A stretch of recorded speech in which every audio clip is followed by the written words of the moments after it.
I'm Isabella and you're listening to Zeno. Each month I have conversations with people from all walks of life about their personal stories of home, identity and the search for belonging.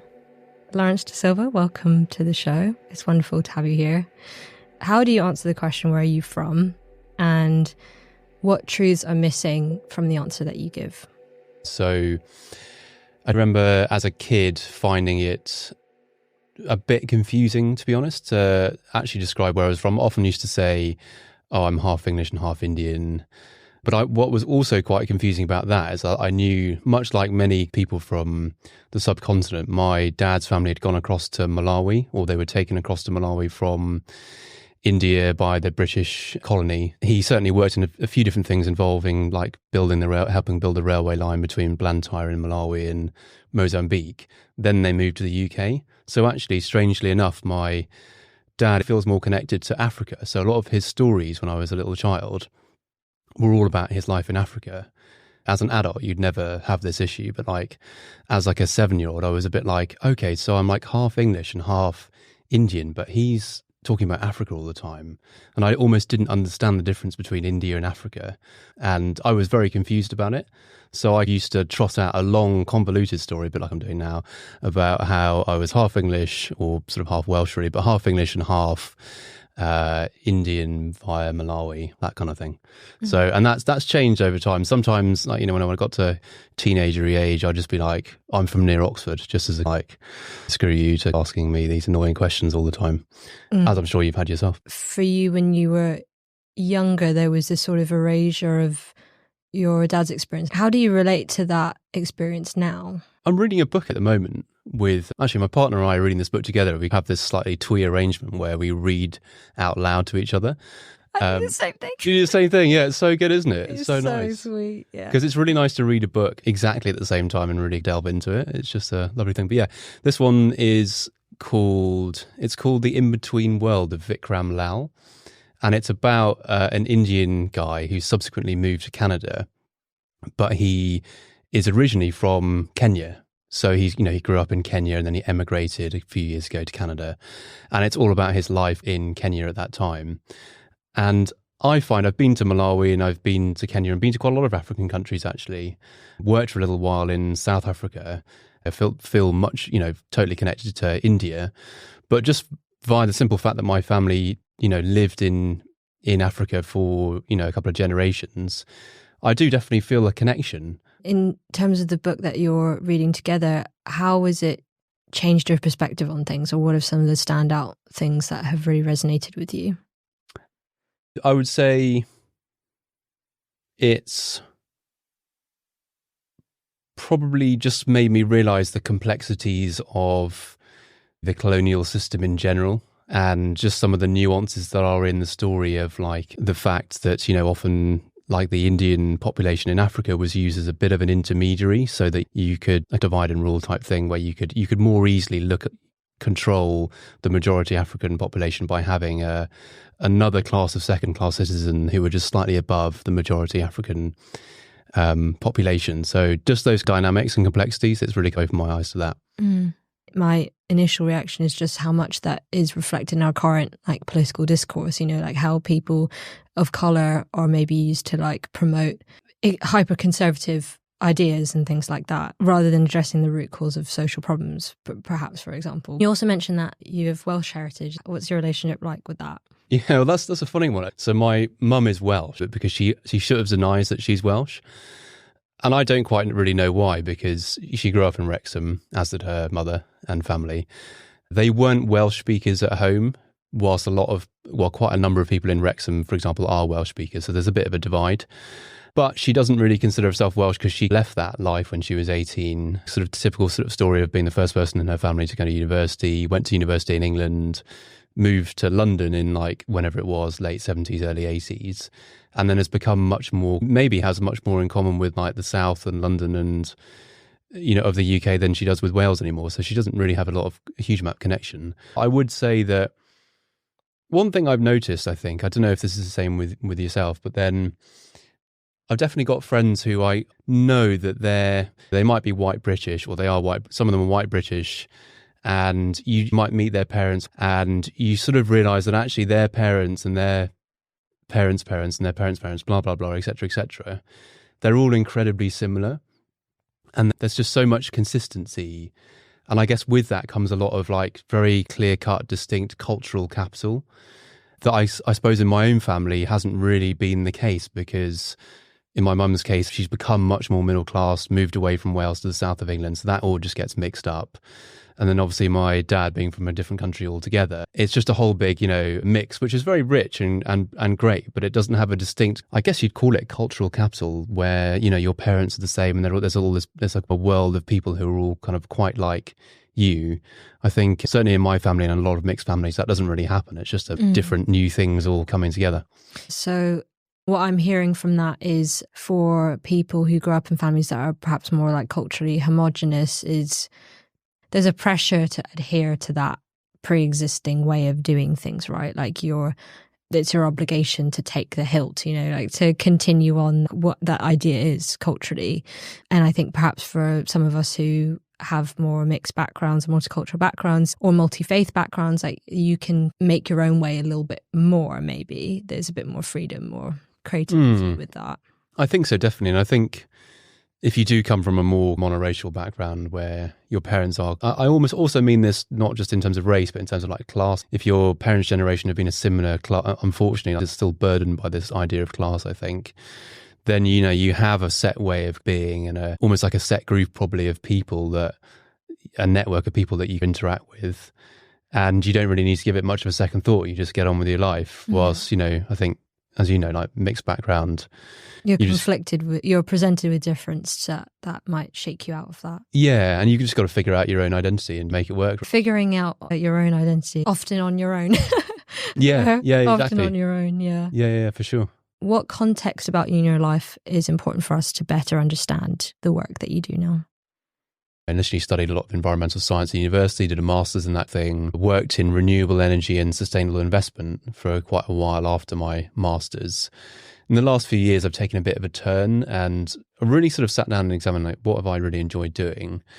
And certainly when I was a little kid, being in nature and filming things on a shaky rubbish camcorder, little Canada geese like at a pond, for example, I actually enjoyed that. I shelved it as a teenager and then just rediscovered it. So I started the last few years making my own bits of video journalism that were often like about a particular environmental issue.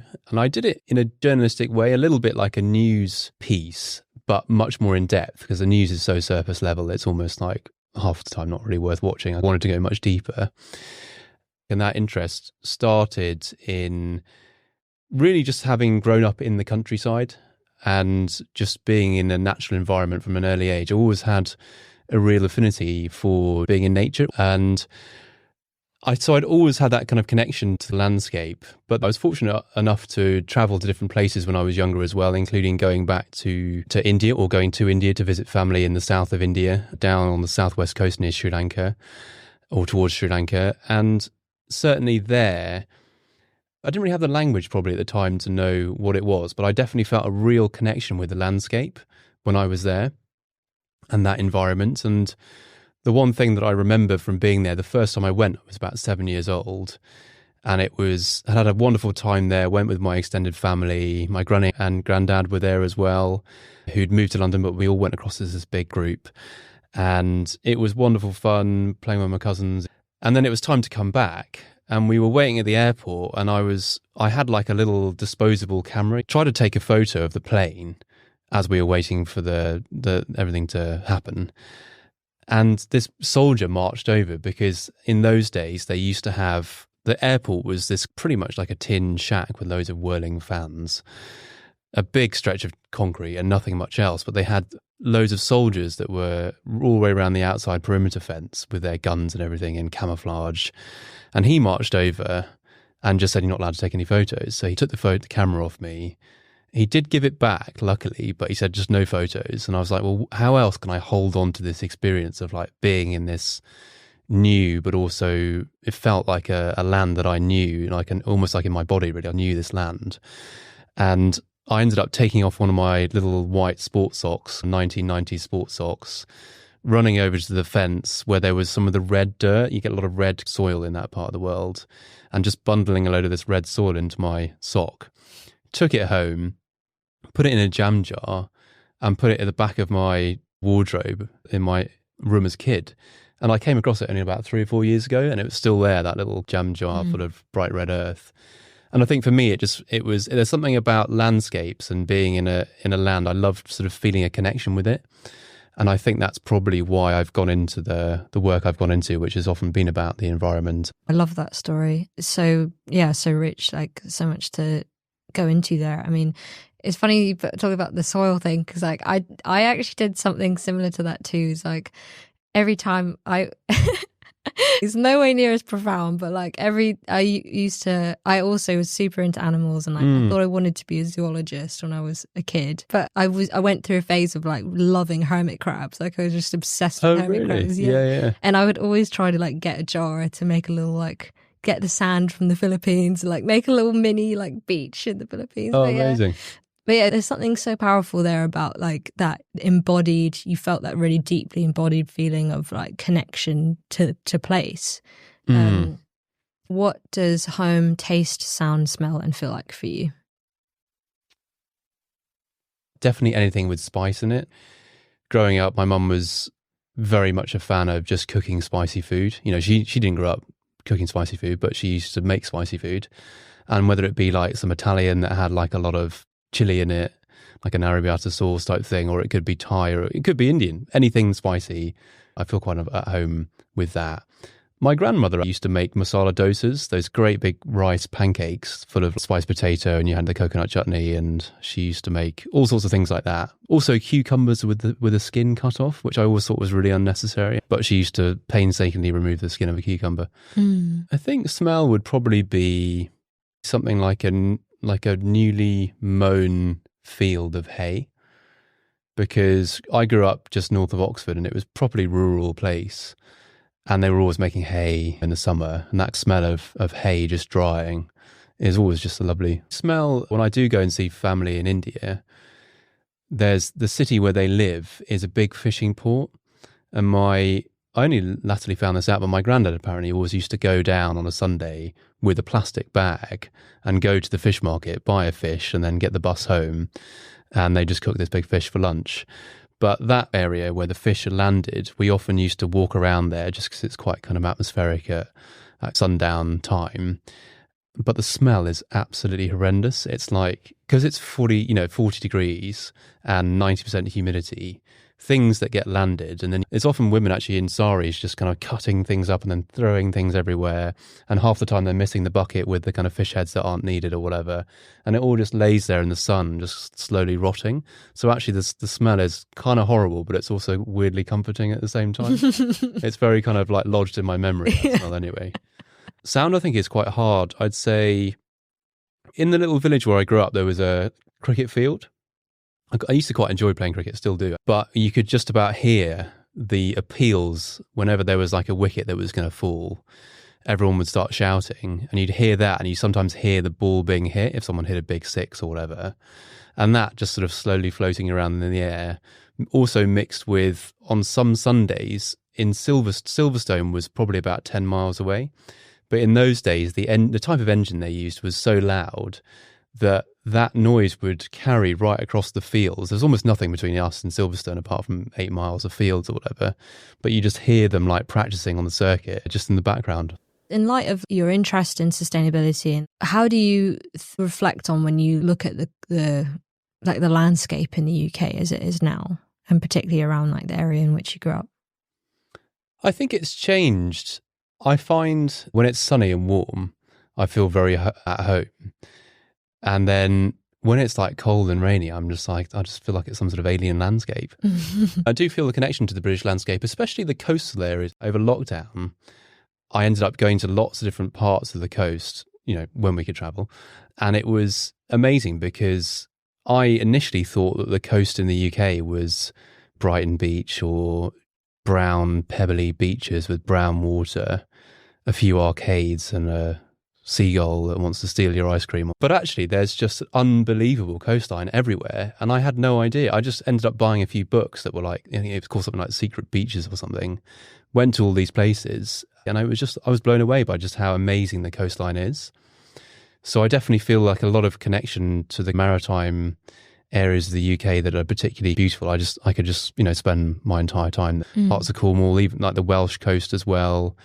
Went across to the Scilly Isles, and you just think it's just a wonderful place. They are super beautiful. I'm super interested in nature writing and new approaches to nature writing, particularly coming from people from the diaspora, people of mixed race backgrounds.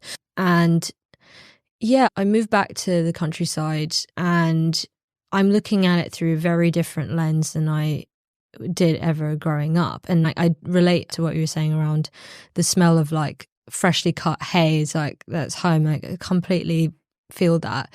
But I'm also, when I look at the landscape now, I am feeling a strong sense of loss. Like there's so much biodiversity loss that you can feel in these spaces, particularly agricultural spaces, which are, severely deprived of wildlife. I have, alongside the house where I live is a river, and I almost every day this past month it's been polluted, and I'm calling the EPA like every week.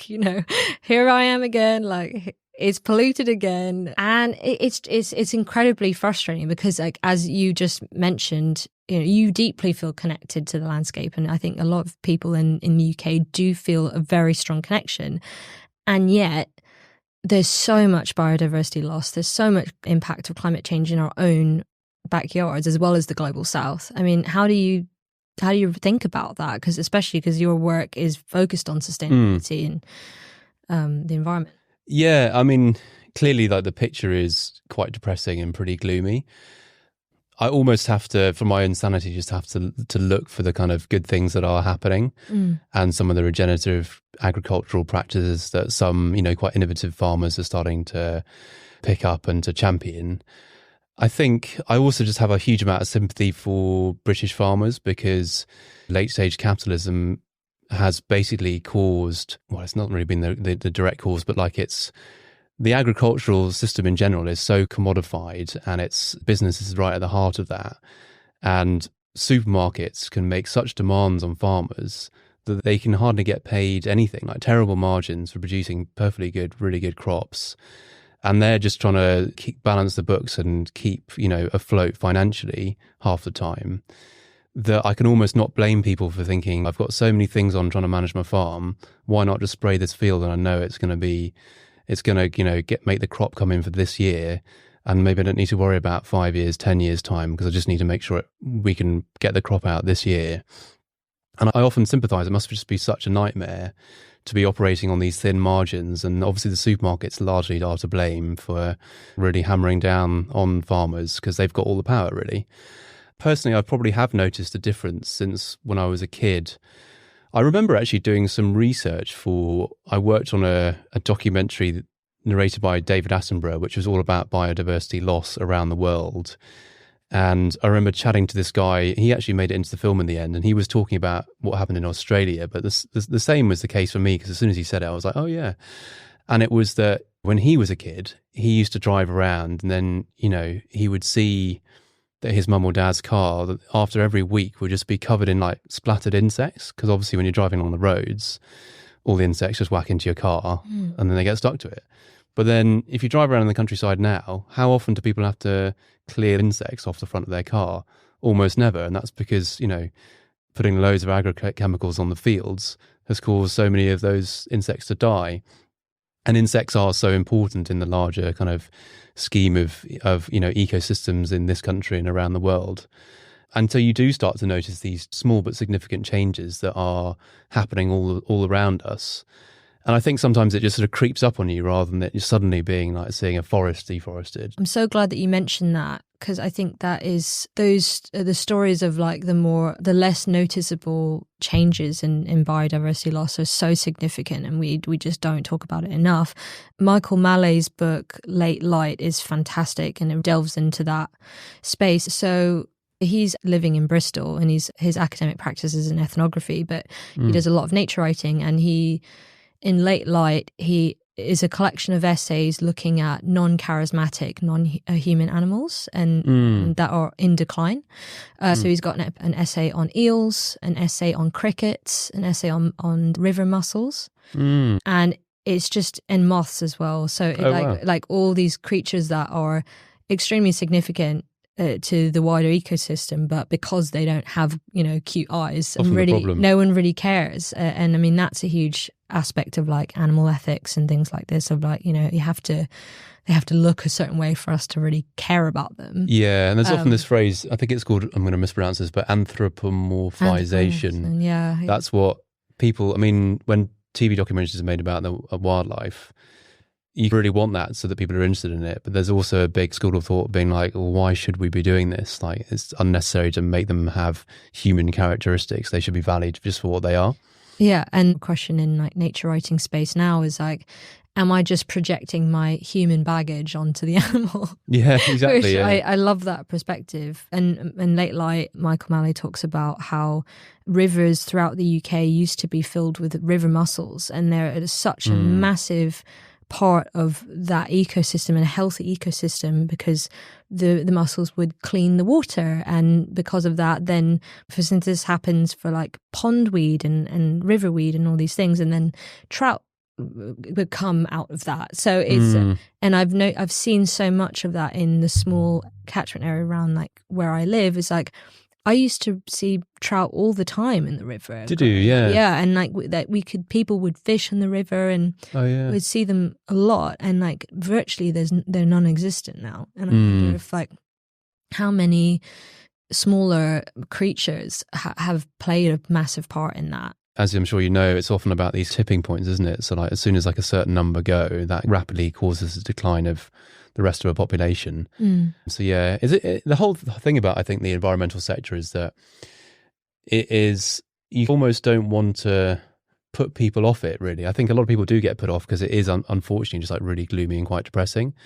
The technological side of it is a bit more forward and positive thinking, and even some of the practices that come in, but they don't necessarily make the news all the time, because news just trades off doom and gloom, and if it doesn't bleed, it doesn't lead thing.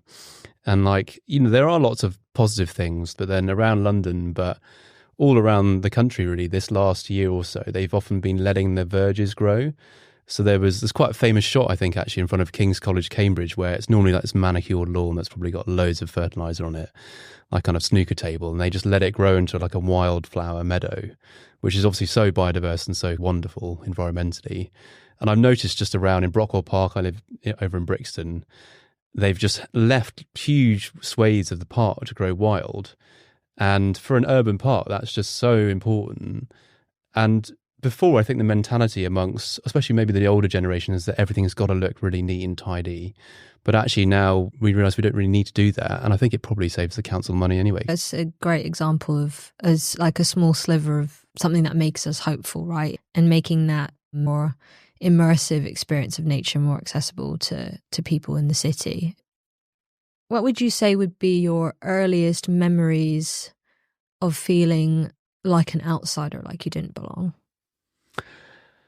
I would say probably just from an early age, I think feeling quite different. And I think it's something I've come to terms with now. But I think definitely as a kid, I could feel quite different. Where I grew up, for the first, until I was about 13, there was only one other non-white kid in the whole school. And so I just did feel quite different. And people would always ask me, as they still do really, like, where are you from? And actually just being asked that question does make you feel like a bit of an outsider, even if it's not necessarily phrased in an aggressive way. It could just be people being curious or kids being curious, but it still makes you feel like a bit of an outsider or a bit different. And so I think that started pretty early on. I think in terms of feeling like an outsider, definitely stuff around football I found was quite difficult. I've always been like quite a keen sportsman, but definitely football for me was always this, you just get little comments all the time, or sometimes more sharp and pointed things than that. And then the whole culture of football, I think it is just a toxic masculinity super bubble. And I think it still exists. I think I remember I got on a train the other day and a bunch of fans came on from one of the London clubs, and I was just like, this is just rubbish. It's just so toxic. So I think that sport in particular, like football's a great sport, but then it's a shame that it comes with all this like unnecessary bullshit. But in terms of feeling a sense of belonging, I would say maybe again through sport. Like as soon as you're playing a sport with a bunch of other people, you do get a real camaraderie that just exists, and everything else just sort of drops away. So that's team sports are really lovely. As an adult, I would say I feel the most sense of belonging in quite diverse groups of people. And that can be diversity in all sorts of different ways. It could be to do with race, or it could be to do with gender. I don't really like, a homogenous group of exactly the same people. But I certainly think since living in London, one thing that I really loved from the get-go, but didn't realise it until I'd moved here, was the diversity element. Like having gone to school near Oxford and grew up around there, it was a pretty homogenous place to be. And even at university, if I'm honest, it was a little bit like that too. And it wasn't really until I moved to London, and it was the diversity factor, that there's such a melting pot of cultures and of different types of people and everything, that I really loved that diversity of thought, of race, of religion, of gender, everything, whatever. It's just so nice to be somewhere where everyone is accepted and you can just have wonderful conversations with all sorts of different people here, which is so nice. Yeah, for sure. It feels like an ice cold drink in like a really hot place. Yeah, definitely. Yeah. Like, oh, like thank God. Yeah. Yeah, for sure. For me, I find it's like there's a sense of easefulness with it. It's like because it's an unspoken understanding of we can all be different in our own ways and just enjoy each other's presence and not have to assimilate, not have to code switch in that sort of way. Exactly. Yeah, definitely. So you mentioned to me recently about constellation work. What have you been reflecting on lately when thinking about your relationship to your heritage? So I think in the last few years, maybe to put it into context, in 2021, I decided to try doing some therapy for about 6 months. I did it once a year, but definitely when I did do it, I found it very helpful and very powerful.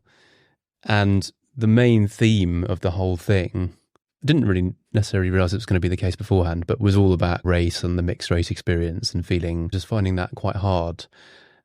That started to become, I think, quite part of my identity, was like just thinking a lot about the mixed race experience, and maybe not consciously, but almost subconsciously a bit obsessing over it. And one thing I did do, which it takes so long to explain, I think I'll just try and compress it into a couple of sentences, but this summer, I did this wonderful thing. I did an ayahuasca retreat. So I did a 3-day ayahuasca retreat somewhere where it was legal to do so not in the UK. And I just found it incredibly powerful and wonderful. And you often sort of set intentions before going along to one. And a good friend of mine recommended somewhere to do it that was really quite honouring of its origins, i.e. the guy that administered it was from Peru. And it was just a wonderful experience. One thing I kept realising when I was doing it is I wanted to dive into the depths of the mixed race experience in my own mind. And I just thought, great, if I try and go there whilst taking ayahuasca, that will be a very powerful thing to do. And maybe that will be like, help me even more with things I've struggled with in the past. But it was strange because the whole experience was wonderful. Like I was streaming with tears of happiness and joy for the world for most of it. And then if I tried to look at some darker things, like look into being mixed race as a thought, I would just get these two images. One was this recurring image of like being stuck in a jar of pickled vegetables. And I'd turn the flashlight on and all these pickled vegetables would be like surrounding me and they would be slightly going off. But I was also like, this is boring. So I'd like turn the light off, go back to fun stuff. Or I would get this image of being underground in a cellar, but instead of being in a cellar full of scary demons or whatever, I would just be in a cellar and looking at really boring things like electrical circuit boards or plumbing or stuff like that. And they would always be like a staircase out into the light. And I didn't really know what any of this meant until a few days afterwards. It sort of started to come to me. And the realizations I had, which felt very profound, even though they're quite simple, was that, well, A, don't get yourself in a pickle. But to expand that in a bit more detail, what I'd almost realised I was doing, and I'm not sure if you have this as well, but then certainly a lot of mixed people I know struggle with this idea of identity. And I think actually the whole world is starting to struggle with identity, not just mixed people. But I realised that I was often always like looking for identity in something. So I'd always be like refining my description of like, where am I from or who I was, and I might attach identity towards work and really want to cling on to like, this is my identity, I'm doing this now. And then I was a bit like, I don't know if this is very helpful to always be searching for and trying to define identity. And I realised, almost having done some counselling, which I felt was very helpful, I'd like logically understood my own background and thoughts around being mixed race. But I think I'd almost subconsciously started attaching my identity to some of these narratives of difficult things of being mixed race. And I was like, I suddenly had this realisation being that's so unnecessary. And that's what these images I kept having were all about, being like, you don't need to be doing that. And whilst doing 6 months of therapy was once a week was really powerful, I was almost, I think, just thinking about it too much, probably at a subconscious level. And so my realization from that was like, well, if I'm not my problems, then who am I? And I was just like, I am this love for the world. But it just felt very profound. And now I think I love thinking and talking about issues to do with mixed race, but I'm not particularly obsessed with it. And I think that's just been really a profound insight and really helpful. That sounds incredibly insightful, and you were freed of something, right? But having a deep understanding of perhaps the more higher level systemic issues that happen, and when you are confronted with discrimination or oppression, you can more skillfully approach that, right? But as you say, when it becomes obsessive, it can be maladaptive, like it can be unsupportive to you in your life and your well-being. And for you, it sounds like you were able to free yourself a bit of that grip. I think so, yeah. A lot of it was about gratitude as well, and being incredibly grateful for... It was 3 days of silent retreat before we even took it. So during that, you're just stuck with your own thoughts. And so much of the thoughts were just like thoughts of gratitude and all the wonderful things that did happen during childhood, and everything I do have that I can feel grateful for, and realizing that I'm in many, many ways I'm very, very lucky and very privileged. So it's just a wonderful gratitude. Being able to not be so attached to a certain idea of yourself before you were meticulous in like how you would frame yourself. And I think that is, as you said, like that's something that a lot of people are now being confronted with, and perhaps late stage capitalism wants us to be so obsessive about it, right? Especially when people's identity is often more and more of our life is lived online. I often try to resist that. And when I was thinking back to it as a kid or at uni or whenever else, people were always saying like, oh, you're not afraid they were saying it in an admirable way, being like, oh, you don't really care what other people think. Like you just sort of go and do what you want to do. And you're a bit, not shameless is not really the right word, but like you just don't care so much about peer pressure or about what expectations and that kind of thing. And I was like, oh yeah, maybe I don't. But I think being able to do that came from being mixed race, because I was like, well, you're not a certain way. So you can do whatever you want in terms of like how you appear to other people in a way that maybe people from one particular cultural background might feel a bit more kind of judged, yeah, if they stepped outside of that. I definitely resonate with that. For me, I really lent into that. Like, so I think a part of it when you're young, you like getting a reaction out of people, right? Like, I like just playing like obnoxious rap music. I was always into like super explicit like comedy from like people of color, and I'm like the only one who gets the jokes. It's those were like positive moments for me, like positive memories of like pushing back against the discrimination and being willing to just follow what you want to do. Talk to me about the constellation work. So Family Constellations was something I gave a go. It's been a bit of an experimental year of just trying some new things. It was over a day. It was out in southwest London somewhere. And there was 20 other people there roughly. And everyone's strangers. That's the point of it, that everyone doesn't know each other. So when it was my turn to have the family constellation told, I just found it such a amazingly powerful thing. I'd already participated in other people's family constellations. From what I understand, it's a way of placing people within your family constellation, so people who you're connected in your family, and placing them in spatially in relation to a certain problem that you might have, and allowing you through prompts to acknowledge that person in your life and the impact that their life's problems might be having on you.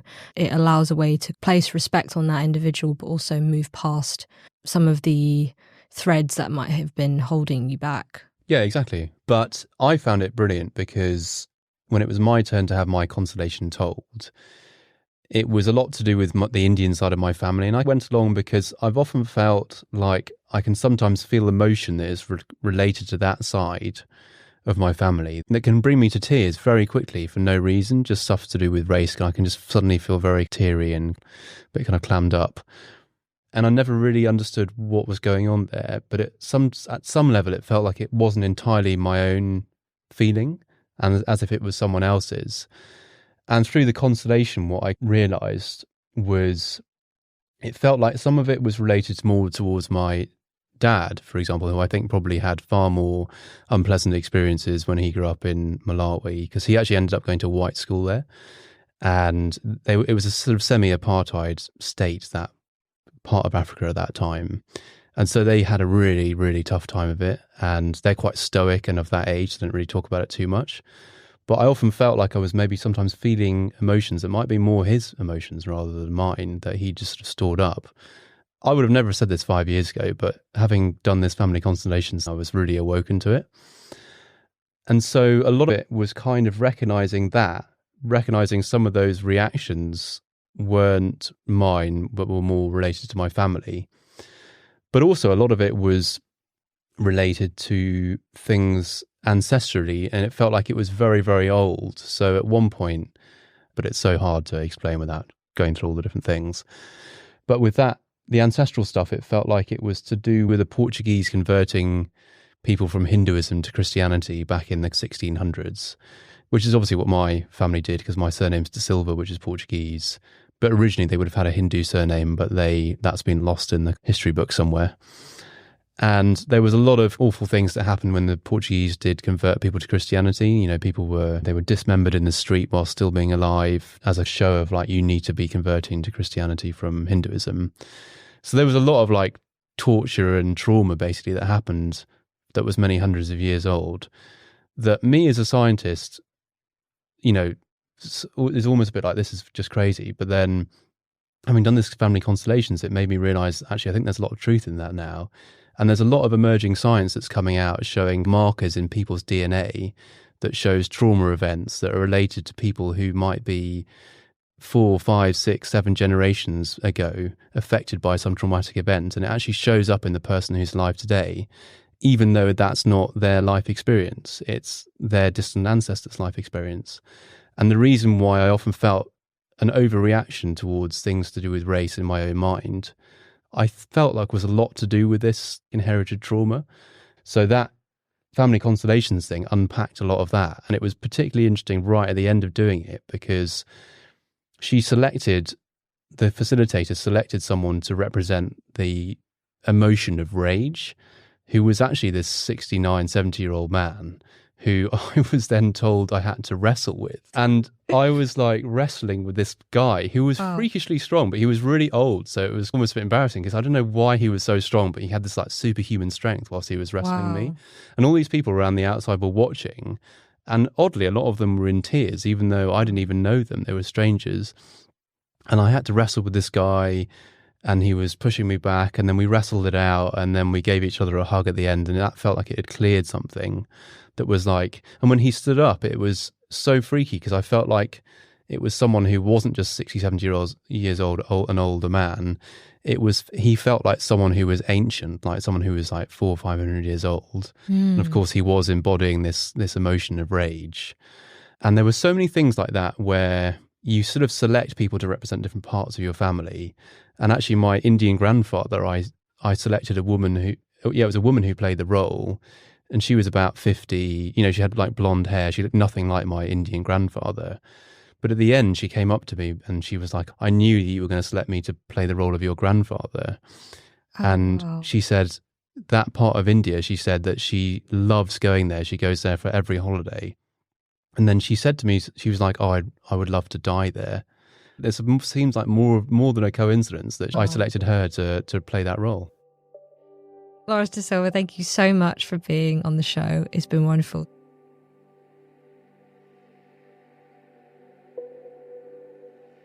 You've been listening to Zeno. To stay up to date with our monthly episodes, you can sign up to our newsletter at xenocast.org or follow us on Instagram at Xeno_pod. Our theme music is composed by Alex Julian Edwards.